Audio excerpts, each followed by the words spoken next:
आज हम 1965 की एक फिल्म गाइड पर बात करने वाले हैं। अब सवाल ये है कि लगभग 60 साल पुरानी ये फिल्म आज भी इतनी ज़रूरी क्यों लगती है? हम्म। ये सिर्फ एक प्रेम कहानी तो है नहीं। ये कला, आज़ादी, धोखा और किस्मत के बारे में है। बिल्कुल सही। विजय आनंद की ये फिल्म आज के ज़माने में भी हमें अपने रिश्तों और अपनी ज़िंदगी के बारे में बहुत कुछ सिखाती है। बिल्कुल सही कहा।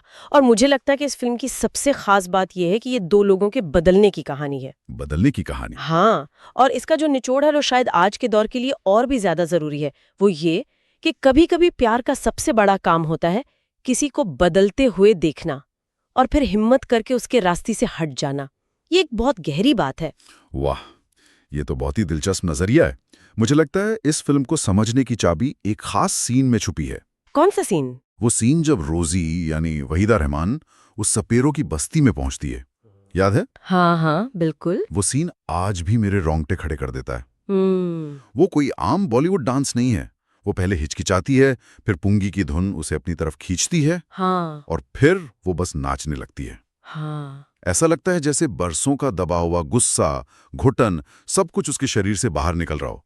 वो घूमती है, लड़खड़ाती है, गिरती है और फिर उठकर नाचने लगती है। जब तक वो बेहोश नहीं हो जाती है। हाँ, वो एक तरह का विद्रोह है ना? बिल्कुल। और जो बात इस सीन को जीनियस बनाती है वो है विजय आनंद का निर्देशन। अच्छा। वो सीन को एक लंबे शॉट में नहीं दिखाते, वो तेजी से कट करते हैं। रोजी के थिरकते पैर, हैरान परेशान भीड़, कोने में खड़ा राजू और वो सांप। हाँ, टोकरियों में फुफकारते हुए सांप। ऐसा लगता है जैसे कैमरा भी रोजी के साथ नाच रहा हो। सही है। वो एडिटिंग का तरीका उस लोक संगीत की लय से मिलकर एक अजीब सी आजादी का एहसास पैदा करता है। और वो भी 1965 में। हाँ, उस हिसाब से ये बहुत ही मॉडर्न फिल्म मेकिंग थी। तो ये सिर्फ एक डांस नहीं है, ये रोजी की आजादी का ऐलान है। हाँ, और यही इस फिल्म की सबसे बड़ी ट्रेजेडी को भी सामने लाता है। वो कैसे? ये सीन हमें बताता है कि रोजी की कला उसकी अपनी है, वो उसकी पहचान है, उसका जरिया है उस दुनिया से भागने का जो उसे सिर्फ एक अमीर आदमी की पत्नी बनाकर रखना चाहती है। और राजू वहां बस किस्मत से मौजूद होता है। वो सिर्फ एक जरिया बनता है, रोजी की कला को बनाने वाला वो नहीं है। मतलब रोजी की प्रतिभा तो पहले से ही थी। बिल्कुल, एक ज्वालामुखी की तरह थी जो बस फटने का इंतजार कर रही थी। पर क्या आपको नहीं लगता कि राजू शुरू में सच में उसकी मदद करना चाहता था? वो विलन कब बन गया? क्योंकि जब वो रोजी को उसके पति मार्को से बचाता है तो वो एक हीरो लगता है। ये एक बहुत अच्छा सवाल है। मुझे नहीं लगता कि राजू कभी क्लासिक बॉलीवुड विलन था। अच्छा। वो एक आम इंसान था जिसमें बहुत सी कमियां थीं। उसका इरादा शायद अच्छा था, लेकिन वो प्यार और कब्जे के बीच का फर्क भूल गया। सपेरे वाले सीन के बाद उसे लगने लगता है कि उसने रोजी को खोजा है। वो उसका मैनेजर बन जाता है, उसे स्टार बनाता है, लेकिन धीरे धीरे वो उसे कंट्रोल करने लगता है। मतलब जो आजादी उसने रोजी को दिलाई वही वो उससे छीनने लगता है। बिल्कुल। उसे किसी की जरूरत नहीं थी ये बताने के लिए कि वो कौन है। उसे बस किसी ऐसे की जरूरत थी जो उसके रास्ते में ना आए। और जब तक राजू इस बात को समझ पाता है, उसकी अपनी जिंदगी तबाह होने लगती है। सही। फिल्म का अंत वो इसी सपेरे वाले सीन की एक बहुत ही क्रूर नकल जैसा है। ये कमाल की सिनेमाई समानता है। आप राजू के उपवास वाले सीन की बात कर रही हैं? हाँ, सोचिए जैसे रोजी ने एक अनजानी भीड़ के लिए अपनी कला का प्रदर्शन किया था, वैसे ही राजू गांव वालों के लिए एक संत की भूमिका निभा रहा है जो बारिश लाने के लिए उपवास कर रहा है। हाँ, दोनों ही एक तरह के प्रदर्शन है, लेकिन फर्क बहुत बड़ा है। क्या फर्क है? रोजी का नृत्य उसकी सच्ची आत्मा की आवाज थी, उसकी अपनी मर्जी थी। सही। लेकिन राजू का उपवास एक प्रायश्चित है, एक जाल है और शायद उसकी जिंदगी का एकमात्र सच्चा काम। वो ये भूमिका चुनता नहीं है। हाँ, हालात उसे इसमें धकेल देते हैं। गलतफहमी और हालात। वो फिर से किस्मत का मालिक नहीं, बल्कि उसका एक मोहरा बन जाता है। जो आदमी दूसरों की किस्मत लिखने चला था, उसकी अपनी किस्मत कोई और लिख रहा होता है। ये तो फिल्म की शुरुआत में ही साफ हो जाता है। बिल्कुल। जब एक गांव वाला राजू से पूछता है कि वो कहाँ जा रहा है तो वो जवाब देता है, मैंने महसूस किया है कि किस्मत के आगे झुक जाना ही सबसे अच्छा है।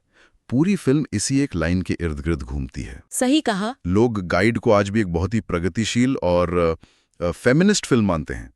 क्या आपको लगता है कि ये लेबल सही है आज के नजरिए से भी? हाँ, काफी हद तक। वहीदा रहमान ने रोजी के किरदार को जिस तरह से निभाया है, उसकी कोमलता, उसकी ताकत, उसका कन्फ्यूजन, वो आज भी बहुत असली लगता है। वो एक ऐसी औरत है जो समाज के बनाए नियमों को तोड़कर अपनी कला और अपनी पहचान चुनती है। ये आज भी एक बहुत बड़ी बात है। ये तो है। लेकिन फिल्म ये भी दिखाती है कि इस आज़ादी की कीमत होती है। अच्छा। ये कोई आसान सफ़र नहीं है। रोजी को अपनी कला तो मिल जाती है, लेकिन उसे सामाजिक बहिष्कार और बदनामी झेलनी पड़ती है। और राजू जो उसका हीरो बनना चाहता था, वो खुद ही बर्बाद हो जाता है। किसी एक बड़ी घटना से नहीं, बल्कि छोटे छोटे झूठ, समझौतों और अपनी इच्छाओं के टकराव से। ये फिल्म दिखाती है कि आज़ादी मुफ्त में नहीं मिलती। और म्यूजिक की तो क्या ही बात करें। एस.डी. बर्मन ने तो जैसे फिल्म की आत्मा को धुनों में पिरो दिया है। उफ, बिल्कुल। एक तरफ आज फिर जीने की तमन्ना है वाली आज़ादी है, और दूसरी तरफ यहाँ कौन है तेरा का अकेलापन। सही। ये दोनों भावनाएं एक ही कहानी में है। बहुत खूबसूरती से कहा आपने। आज फिर जीने की तमन्ना है सिर्फ एक गाना नहीं है, वो एक एहसास है। हाँ। जब वहीदा रहमान कांटों पर नाचती हैं या उस बैलगाड़ी पर खड़े होकर हाथ फैलाती हैं, तो वो सिर्फ रोजी की आज़ादी नहीं, बल्कि हर उस इंसान की आज़ादी का जश्न लगता है जिसने कभी घुटन महसूस की हो। बिल्कुल। लेकिन उसी एल्बम में मुझसे छल किए जाए जैसा गाना भी है, जो धोखे और टूटे हुए भरोसे की कहानी कहता है। और वहाँ कौन है तेरा मुसाफिर जाएगा कहाँ, ये तो जिंदगी का पूरा फलसफा है। बर्मन दा का संगीत इस कहानी को अमर बना देता है। संगीत के अलावा जिस तरह से फिल्म दिखती है, वो भी अपने समय से बहुत आगे थी। विजयानंद की स्टाइल ही अलग थी, है ना? बिल्कुल। वो भारत के सबसे स्टाइलिश निर्देशकों में से एक थे।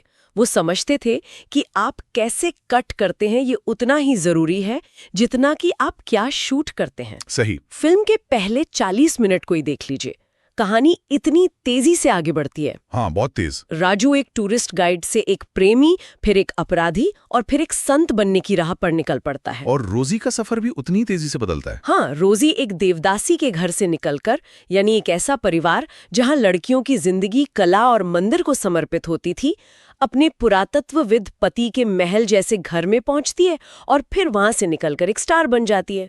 ये गति फिल्म को उस दौर की दूसरी फिल्मों से बहुत अलग बनाती है, जो ज्यादातर धीमी हुआ करती थीं। मुझे ये भी पता चला है कि फिल्म आर.के. नारायण के उपन्यास से काफी अलग है। क्या ये सच है? हाँ, ये सच है।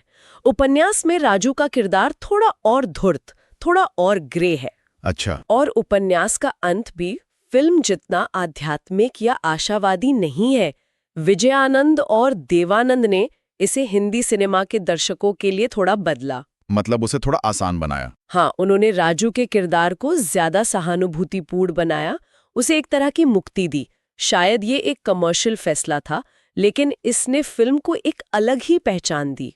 तो इसका मतलब है कि आनंद ब्रदर्स, चेतन, देव और विजय सिर्फ फिल्में नहीं बना रहे थे, वे एक नई तरह की कहानी कहने की कोशिश कर रहे थे। बिल्कुल। उनका नवकेतन स्टूडियो भारतीय सिनेमा के लिए एक क्रिएटिव इंजन जैसा था। उन्होंने न सिर्फ अपने लिए बेहतरीन फिल्में बनाई, बल्कि गुरुदत्त, राज खोसला और यहाँ तक कि किशोर कुमार जैसे कलाकारों की रचनात्मक यात्रा को भी बढ़ावा दिया। अच्छा। शुरुआती दिनों में तो किशोर कुमार सिर्फ देव आनंद के लिए ही गाते थे। वो एक पूरा इकोसिस्टम था जो नए विचारों को पनपने का मौका देता था। तो ये सब जानने के बाद हम इस फिल्म के बारे में क्या कह सकते हैं? आज ये क्यों देखनी चाहिए? मुझे लगता है गाइड इसलिए एक क्लासिक है क्योंकि ये कोई आसान जवाब नहीं देती। हाँ। ये राजू को पूरी तरह से बुरा नहीं कहती और ना ही रोजी को एक देवी बनाती है। ये इंसानी रिश्तों की उलझनों को बहुत ईमानदारी से दिखाती है। सही बात है। ये दिखाती है कि कैसे लोग प्यार के नाम पर एक दूसरे का इस्तेमाल करते हैं, कैसे अच्छे इरादे भी कब्जे में बदल सकते हैं, और कैसे हम सब अपनी जिंदगी में कभी किस्मत लिखने वाले होते हैं और कभी उसके मोहरे बन जाते हैं।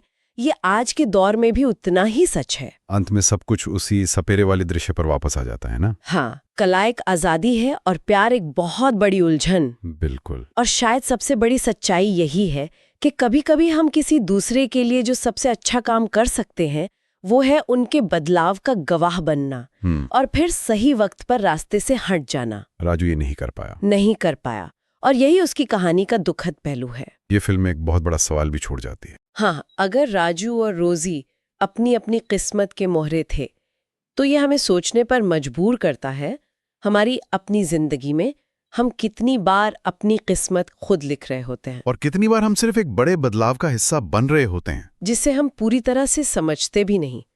ये एक ऐसा सवाल है जिसका जवाब शायद किसी के पास नहीं है।